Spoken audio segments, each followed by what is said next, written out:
This episode of Business Inspires is brought to you by the Village of Marble Cliff. Small village, big thinking. Find everything you need at marblecliff.org. This is Business Inspires, a monthly podcast of the Tri-Village Chamber Partnership. To run a successful business, you need resources, valuable connections, and community recognition. Business Inspires will provide you with the tools, resources, and examples to inspire you to create the business you're envisioning. Here's Michelle Wilson, Executive Director of the Tri-Village Chamber Partnership. Hi there, this is Michelle Wilson. I'm the Executive Director of the Tri-Village Chamber Partnership, and I'm really excited to be speaking with Cathy Turner today. Cathy owns the Boutique Truck. Thank you for joining me, Cathy. Well, thank you for having me. It's exciting to have you here. We've been trying to make this work for a couple months, so here we are. I typically start this podcast out with the same question, and I switch it up a little bit sometimes, but I read on your profile that you've been through, several jobs and kind of changes. So I'm going to ask it of you, which is when you were little, what did you want to be when you grew up? Oh my gosh. So I feel like that's such a loaded question. I honestly don't think I really had that, I feel like a lot of people are like, oh, I wanted to be, I don't know, doctor, something like you think of that when you're younger, but I didn't have that. So I kind of just always wanted to have, it's kind of embarrassing. I've always wanted to just have my own business. I never really knew what that was. Okay. So when I was little, I had typical things. So I had cleaning clubs that I put together myself. I had a babysitting club with one of my best friends when I was little. We made business cards and pamphlets on how much everything cost and it was so you were ridiculous. An entrepreneur from a very young age. I felt That's I knew I wanted to have something. I just didn't know what. Yeah. But I watched, my dad's an entrepreneur. He's had his own dental practice. He was an orthodontist. So my mom helped with that business. So I saw that my whole life. My grandma, my sitho, is Lebanese grandma. So my grandma, she had her own restaurant that she ran. Oh, wow. Here in town? No. Okay. This was in Akron. Okay. And it was before I was born. Okay. But so I've always heard the stories about all of this and it's always inspired me to do my own thing. It sounds like it's in your fiber to do your own thing because they did. I mean, even with your parents, they had their own business. And so they weren't, answering to other bosses or boards and things like that. So that's great. Good. So through your career journey. Tell me a little bit about some of those, what you did and how you got to where you are currently. So I've had quite a few jobs since graduation. I started off in sales. So I did that for a while. And then I've always been in retail, though, in some form or another. So through college, when I was younger, I've always worked in different retail stores. Okay. And I've always loved that. I liked just the atmosphere, having that interaction with people and just being involved with the fashion. Sure. I worked in many different areas of retail, but I've always enjoyed that. So I kind of did that throughout the years. And then after I did advertising sales. So after that, I kind of moved into the corporate retail area. So corporate retail is the antithesis of boutique shopping. Same stuff every place you go. Yes. You can walk in and know exactly what to expect versus a boutique, which is, typically very small and specialized and perhaps local. Yes, exactly. Okay. Exactly. Got it. So you're currently in corporate retail still. Yes. And then you do this on the side. Yes. So I love fashion. I love easy fashion. I love fashion that everybody can wear. So I know there's boutiques that are really, really high end, super trendy. I would say kind of where I wanted to go was the everyday person that wants to have a really cute piece in their wardrobe that they can just throw on, go to work, feel good, but it's easy. Yeah. And it's not crazy expensive. So that was really my two big focuses, to bring unique pieces to people that don't otherwise have them and to make sure that they're affordable. Because I don't like going into a store and spending $200 on a shirt. And I know a lot of people, some people do, and that's totally fine. But I know there's that big group of people that they want cute stuff. They want things that aren't in every department store, aren't in all of the big box stores. Right. And so that's what I was hoping. Big box, that's corporate retail, stores. right? Yes. There we go. Stores. Yes. Got it. Okay, so when did the boutique truck itself come to you as an idea? Because I have not seen any others. Yeah, so it was about 6 years ago now. Okay. Which I can't believe it's been 6 years, but I can't either. About 6 years ago, I actually looked at some locations for just a regular brick and mortar store. I was like, that's still itching in me. I want to have a store. Like I said, I've always known I wanted to own something, and just being in retail for so long, I knew that it was something retail related. And so I just started looking around and looking at spaces, and it was just, everything was, in my mind, so I'm a perfectionist. Okay. So I would find a space and be like, well, first of all, cost was huge.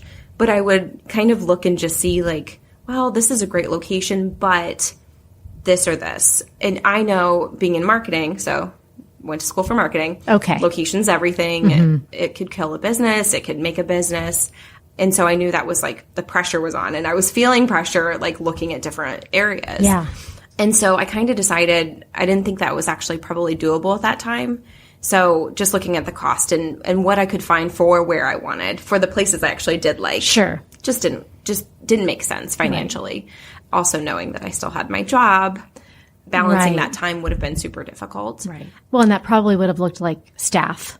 Yeah, right away. Right, immediately, which is the scariest thing in thinking of starting a business and hiring somebody or multiple people day one. To see your vision through. And when you can't necessarily physically be there all the time, that's a huge leap. Right. And I mean, in just starting a business, you don't know what you're doing. I didn't know what I was doing. And I mean, I'm still learning 6 years later. Of course. So yeah, to not be there every day for the first few years would have been really hard. Yeah. Super difficult. But yeah, so I put that idea kind of aside, and then I can't remember what magazine I was looking through and saw an article about, it had like some pictures of fashion trucks out in California, and I was like, what is this? I was so excited. I'm not even kidding, as dorky as it sounds. Like, I swear a light bulb, like I could just feel it like ding above my head. And I immediately was like, I got so excited because I was like, I don't think Ohio has any of these yet. And then I started researching. I'm like, Ohio doesn't have these. I could be the first. How cool would that be? Yeah. So I got like dorkily excited, but dorkily. Yeah, dorkily. My new word. I love that word. This is also the epitome of me, but yeah, and that was kind of the start of everything. Yeah. Yeah. 6 years ago. Okay. 6 years ago. So when you're starting something like that, how do you decide what the style is that you think appeals to a wide audience, to whatever demographic? I mean, how did you decide your demographic? How did you decide like these things work for many? You know what? That was also a learning experience. Okay. For sure. So I think what I thought initially was my target, I think was a little off. Not too far off, but I think it was a little off in both the demographic and the style. Okay. And I feel like it's one of those things. I think the truck does, appeal to a wide age range, just because we do carry a wide variety of things like accessories and in addition to clothing and things like that. But I think I definitely was a little off at first. But luckily, with the nature of my business, I was able to learn quickly. And, because it is a mobile business and I'm going to all these different locations and all these different stops and seeing all these different people. Right. I was able to sell through what I had. Sure. Because I was just going to say your quantities are certainly more controllable than for sure big box retailers. Absolutely. Where, and so if you have 5 or 10 of an item that's not really selling. Yeah. Well, you're able to replenish that with what you're hearing from customers, I'm guessing. Exactly. And I think that's huge. And also the crazy part about the mobile piece is that I can go to a downtown festival one day, which is going to probably be a little bit of a different crowd, even though I'll still attract pretty much the same group of people. I'm still going to have some outsiders of that demographic that come on the truck and buy things. And they might like those pieces that maybe I wasn't selling at all the private parties I was doing and things like that. So It's just an interesting dynamic with the different locations we do go to, because I don't get the same crowd every single time. So do you find yourself picking and choosing where you're going to be based on what you think your demographic is? Or do you have some stock that you kind of set aside for the downtown crowd versus how you restock your truck when you're in a suburban area? It's a good idea. I don't You're do welcome. that. You know what? I don't do that. And I'll tell you, because I do feel like the general style is consistent. So even if I have a couple of items that are a little bit younger, or something that I think maybe a younger crowd might like, it still kind of still falls in that same demographic. Like, it doesn't mean somebody in my demographic or my age wouldn't still pick out that younger piece, but it just might skew a little bit more heavily towards those pieces in a downtown market or something like that.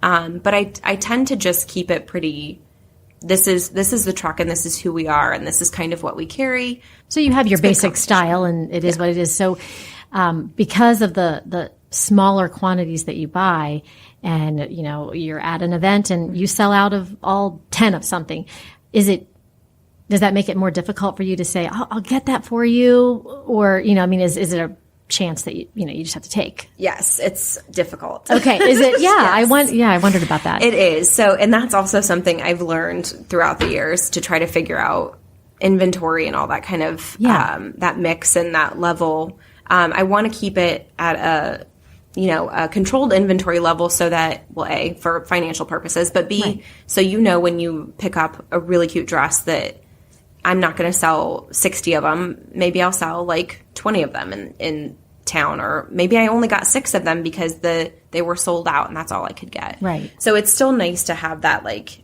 the unique quality for the customers.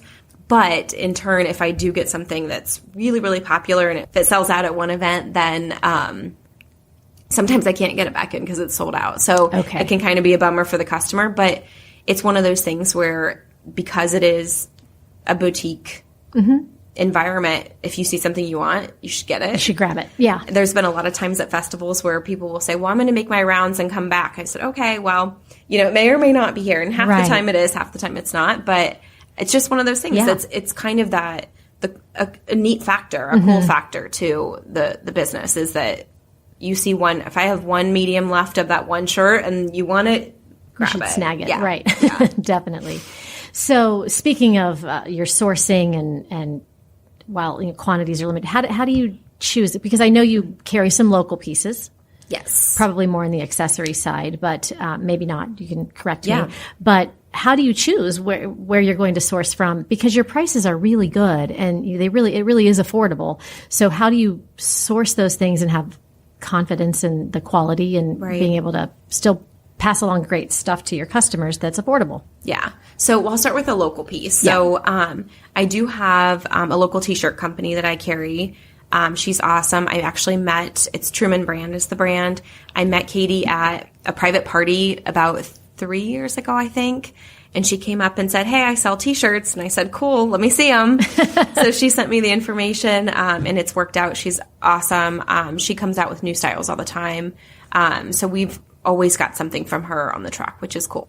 And she's got a great local following, so everybody comes on and says, oh, these are Katie's tees, or these are Truman's tees, which is really cool, too. Great. Yeah.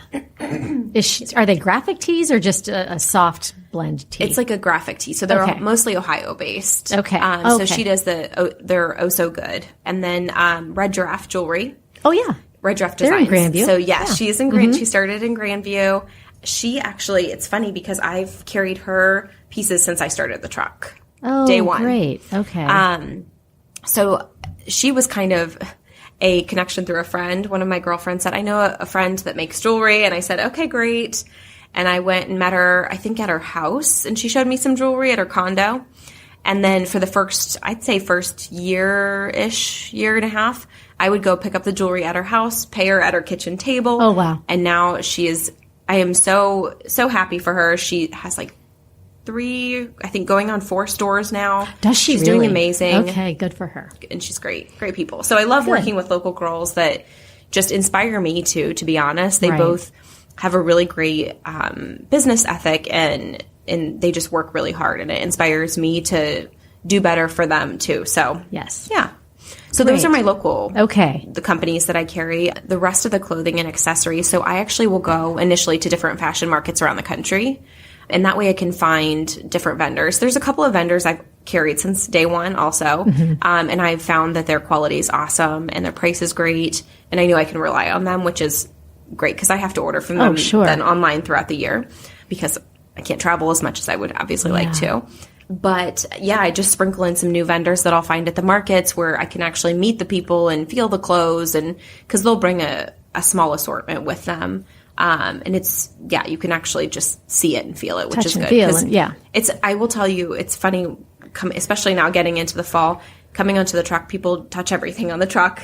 That's kind of the first thing that they do is they touch the clothes. And I do that. Yeah. And it's, I mean, you don't want to wear something that feels gross. Right. But everybody always comments how comfortable and soft everything feels. And that's a huge compliment too, because like I said, that kind of lends back to that easy fashion. You want to be comfortable. You want to look cute. Right. You want to look like you are completely put together, but you actually just threw on a sweatshirt that has like prints and it's, a really pretty whatever. Like you just want to have a good vibe, but feel good all the time. So I feel like that's a huge deal because you're right. If I just bought from random companies online, it could come in and it could be kind of scratchy. Right. And just not the quality that people are used to and sure. that you certainly want to be representative of your brand. Absolutely. So, that's great. Good. I sort of asked this question earlier, but how do you choose where you're going to be? And how do people find out where you're going to be? Because, I've seen you at farmers markets. I've seen you at festivals. I've seen you at shop local places or events, not necessarily a festival, but a one-day event.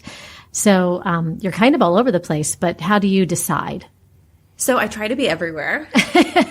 You seem to be, and there's only one of you. So I try to be everywhere. I can't take all the credit. So there was only one of me. I do have some help now. So we can get to that later, but I could not take all the credit now. Good.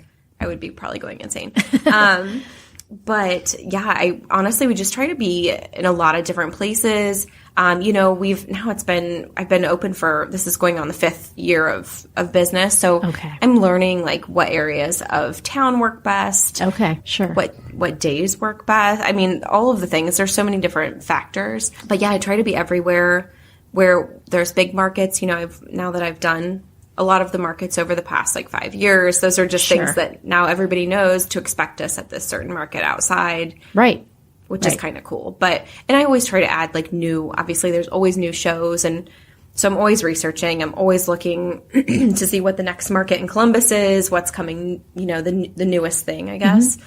And then we do private parties too. So that's happening. I wanted to touch on that. Yes. So that sounds really fun. Yes. So talk about some of the private parties, like some of the things people do to have you there and do you enhance a party? Are you the party or both? I think both. Sometimes it just depends. Okay. A lot of times people they want to have the truck there and that's kind of what they focus the party on.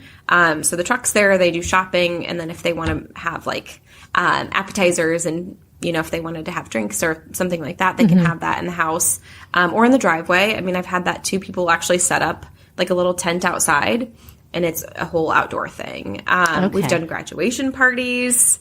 So it could be something where they're already having a party and they just want us to come and be an addition. Mm-hmm. And one of the twists I saw when I was researching on that is that people can actually use the private parties as a fundraiser. Yes. So maybe they're raising funds for their favorite cause, and that people do that. So what have been some of those events that you've done? Yeah. So we do kind of give an option. So we say, hey, we can come to you and you can get discounts. We call them our hostess rewards, and all that information's on the website. Okay. But yeah, you can do that and actually get discounts just for having us, no fees to have us. And then there's a referral gift card program as well on there. Or in lieu of that, we will donate a percent of sales from the party back to whatever you're raising funds for. We've done a lot of Pelotonia ones. So those have been popular. Actually, tonight we're doing a private party for an autism walk that's coming up. So a lady's raising funds for her walk. We did one for the American Cancer, I can't remember the exact name, but it was an American Cancer Society run that just happened. This was a couple weeks back. So great. Anything. There was one we went to here in Grandview where her friend's son was raising money to go on a mission trip. So we donated 1% back for that. So it really is whatever you're looking to raise funds for, we'll participate. So there's a lot of food truck fests in town, and I've been to a couple of them. But do you try to get into those as just to be a diversion? Yeah. And because you fit? For sure. Yeah. Okay. So we actually just participated in the food truck festival this past weekend. Okay, great. But yeah, we've been there for the past this will be the 5th year we've been at the food truck festival.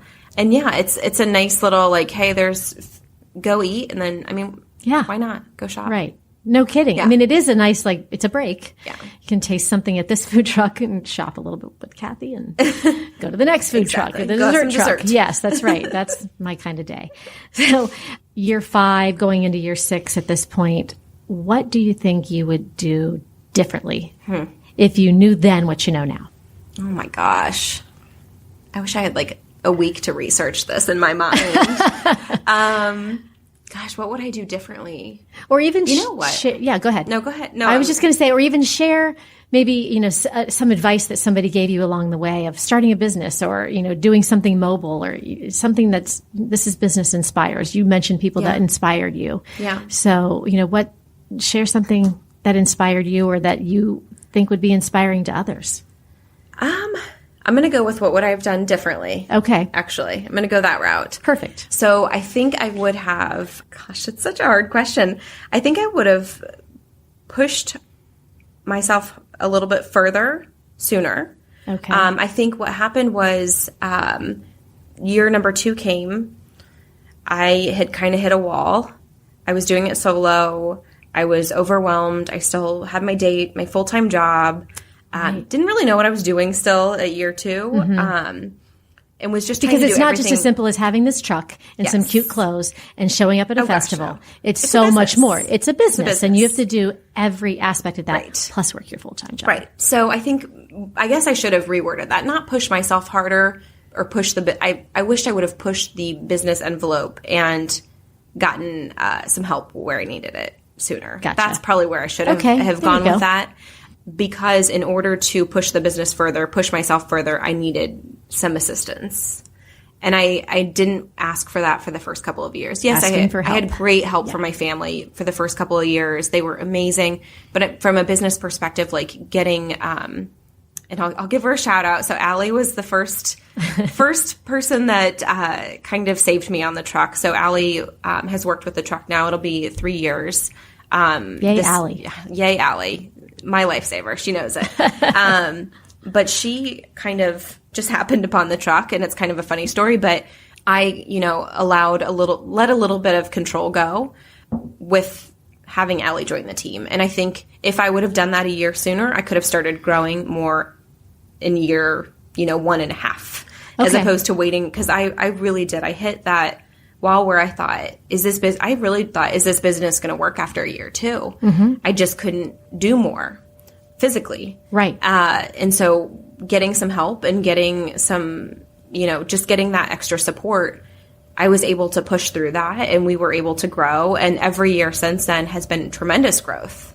So now I've got 3 girls helping. Oh, great. And they are just, again, they're my lifeline. Like I could not possibly be where I am with the business if it weren't for them, because they do take a lot of the responsibilities off of me, and I can focus on some other aspects of the business. Sure. Again, to help grow the business, which is great. And that probably gives you a little bit of freedom to travel and check out new shows and new product and expand your offerings. For sure. And honestly, it gives me freedom to learn more, because I'm still learning. I'm still figuring out.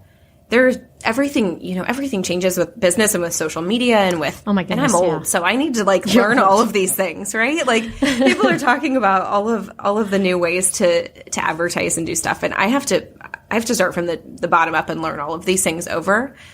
So it gives me time to do all of that stuff and dedicate a little bit more to where is that next festival? Like, right. I, at some point, I just got to a point where I didn't even have time to see, like, what else can we add next month? I can't even keep up with this month. Right. So now I'm able to look ahead and, look months out and actually plan, which is awesome. Right. Yeah. Well, and hopefully taking just a minute for yourself too, so that you can recharge and refresh and bring your best self to. For sure. To that, and having that help and asking for help. It seems simple, but that's great advice to share on this podcast, because, a lot of entrepreneurs they have their idea, they have the plan, and it's a lot harder to see through from, start to finish. For sure. Than perhaps they realized. And so asking for help is key. Absolutely. And honestly, I didn't think financially I could do it, which is why I really didn't up until the point where I did. Mm-hmm. But looking in hindsight and realizing what growth that allowed was worth it. Yeah. I just didn't think I could at that time, but I could. And it helped tremendously. So great. Good. Well, that's awesome. Yeah. So if people want to find you, yes, you have a website. Oh, and I should mention you do have online shopping too. So they can't perhaps make it, but they see something online, they should probably snag it. Absolutely. Okay. Everything, I would say about 95% of what's on the truck is online. Okay. And it actually goes online first. Oh. So grab it first before you miss out on the truck. And I know because you have limited quantities and you buy something that you're really in love with, you're probably not going to walk into a party next weekend and somebody else is going to have it on. So you're going to look pretty fabulous. And that's Absolutely. Key piece that not many people have. Absolutely. But online shopping, so you have a website, which is? It's just theboutiquetruck.com. Okay. Mm-hmm. And you have a calendar on there. You have social media, so people can really... That's really the best place. Yes, for social sure. media. Okay. Yeah, because I will tell you, things get added so quickly. Calendar gets updated, and to be perfectly honest, I'm really bad at updating the website. But yes, Facebook. But social media really is where people are looking first these especially days. for what's happening right now. Yes. So Facebook and Instagram are the big ones. I'll post truck stops for the week or where I'm going. I'll share links if it's like a concert or something like that. I'll share links to where we are. Yeah. So Facebook, Instagram, website. Yes. In person and online. You're all over the place. Yes. That's great. So we'll find you, and I would encourage everybody to check out the Boutique Truck if you're out and about, or even just check them out online. Thank you for joining me. Thanks again for having me. Thanks for subscribing, downloading, and listening to Business Inspires, a monthly podcast of the Tri-Village Chamber Partnership. Our innovative and active chamber is successful because of our smart and engaged members who cultivate our strong business community. With more than 60 years as an integral part of the Grandview, Upper Arlington, and Marble Cliff communities, the Tri-Village Chamber Partnership is dedicated to a single purpose, the success of the business community.